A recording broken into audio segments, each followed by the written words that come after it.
کیا آپ جانتے ہیں کہ 1947 میں امریکہ نے دنیا کے سب سے ٹھنڈے اور سنسان علاقے میں ایک ملٹری آپریشن کیا تھا، ایک ایسا مشن جس کا اصل مقصد دنیا کو کبھی نہیں بتایا گیا، اور جہاں امریکہ کا سامنا ہوا انسانوں سے نہیں بلکہ ان سے جو انسانوں سے بہت آگے جا چکے تھے۔ الرحمان کی ویڈیو میں ایک بار پھر سے خوش آمدید۔ یہ بات ہے آپریشن ہائی جمپ کی، ایک سائنٹیفک ایکسپیڈیشن کے پیچھے چھپا ہوا وہ راز جو آج بھی کلاسیفائڈ ہے۔ انٹارکٹیکا ایک برفانی زمین کا نام ہے جہاں پر نہ کوئی شہر ہے، نہ کوئی انسان ہے اور نہ ہی کوئی آبادی، لیکن ہسٹری کے کچھ ثبوت کہتے ہیں کہ یہ زمین کبھی خالی نہیں تھی۔ ہٹلر کا جرمنی 1930s میں انٹارکٹیکا میں نیو شوابا لینڈ نامی ایک علاقہ کلیم کرتا تھا۔ کہا جاتا ہے کہ نازیز نے وہاں ایک سیکرٹ انڈر گراؤنڈ بیس بنائی تھی، بیس 211، جہاں ان کا تعلق کسی ہائر انٹیلیجنس سے ہو گیا تھا۔ جب ورلڈ وار 2 ختم ہوئی تو الائز کے پاس کچھ ایسے ڈاکومنٹس آئے جن میں انٹارکٹیکا میں چل رہی ان نون ٹیکنالوجی پروگرام کا ذکر تھا، اور اس کے بعد امریکہ نے لانچ کیا آپریشن ہائی جمپ۔ دسمبر 1946 میں ایڈمرل رچرڈ ای برڈ کی قیادت میں 13 شپس، 33 ایئر کرافٹس اور 4700 سے زیادہ سولجر انٹارکٹیکا بھیجے گئے، جبکہ میڈیا کو کہا گیا کہ یہ ایک ٹریننگ اور سائنٹیفک ریسرچ مشن ہے۔ لیکن سوال یہ اٹھتا ہے، اگر یہ صرف ایک ریسرچ تھی تو اتنی ہیوی ملٹری فورس کیوں گئی؟ جو ڈاکومنٹس بعد میں سامنے آئے ان سے پتہ چلا کہ نیوی کو انسٹرکشن دی گئی تھی کہ کوئی بھی ہاسٹائل تھریٹ آئے تو ان کا مقابلہ کرنے کے لیے تیار رہیں۔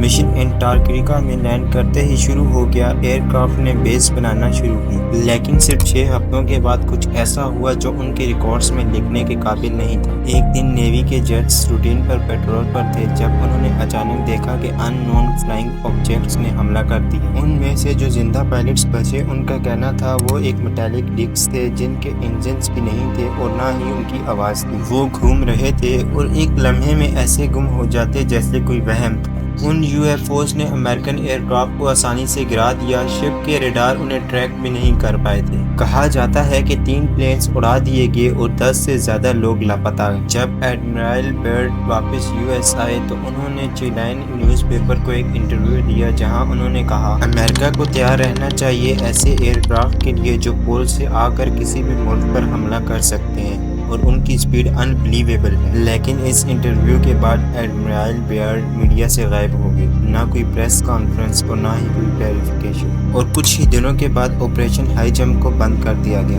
آفیشیل ریزن یہ بتایا گیا کہ ویدر ٹھیک نہ ہونے کی وجہ سے یہ مشن بند کر دیا گیا ہے، لیکن جو لوگ آپریشن میں تھے انہوں نے کبھی اس ایکسپلینیشن کو مانا ہی نہیں۔ کچھ ریسرچر کا ماننا ہے کہ ناسا نے ورلڈ وار کے دوران ایک سیکرٹ پروجیکٹ چالو کیا تھا، ڈائیگلاگ، ایک ایسی بیل شیپ فلائنگ مشین جو گریوٹی کو مینیپولیٹ کر سکتی تھی۔ یہ بھی کہا گیا ہے کہ ناسا کو انٹارکٹیکا میں کوئی نان ہیومن آرٹیفیکٹ ملا تھا جو ان کی ٹیکنالوجی کو بوسٹ کر رہا تھا۔ آپریشن ہائی جمپ کا اصلی مقصد تھا ان کو روکنا یا ان سے وہ ٹیکنالوجی لے لینا، لیکن امریکہ وہاں کسی بیس سے نہیں بلکہ کسی اور چیز سے ٹکرایا۔ کیا وہ کوئی ایلینز تھے یا ارتھ پر موجود پہلے سے کوئی انسیڈنٹ انٹیلیجنس اسپیشیز؟ انٹارکٹیکا آج بھی دنیا کا سب سے بڑا انکریزیبل کانٹیننٹ ہے۔ کچھ ایریاز گوگل ارتھ پر بلر ہیں اور کچھ انٹرنیشنل ٹیریٹریز کے مطابق وہاں پر ملٹری پریزنس سیکریٹلی بین ہے۔ ناسا وہاں ریسرچ کر رہی ہے لیکن کچھ ایریاز نون فلائی زون ڈکلیئر کر دیے گئے ہیں۔ کیا سچ میں وہاں کوئی سیکرٹ ایلین بیس ہے؟ جب کچھ مشن دنیا سے چھپا کے کیے جاتے ہیں تو یا پھر وہ جھوٹ ہوتے ہیں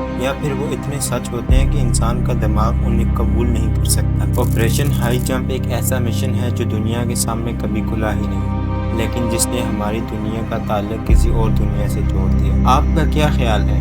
کیا آپریشن ہائی جمپ ایک ریسرچ مشن تھا یا پہلے سے ہی انٹر پلانیٹری وار؟ آپ کی جو بھی رائے ہے کمنٹ سیکشن میں ضرور دیجیے گا۔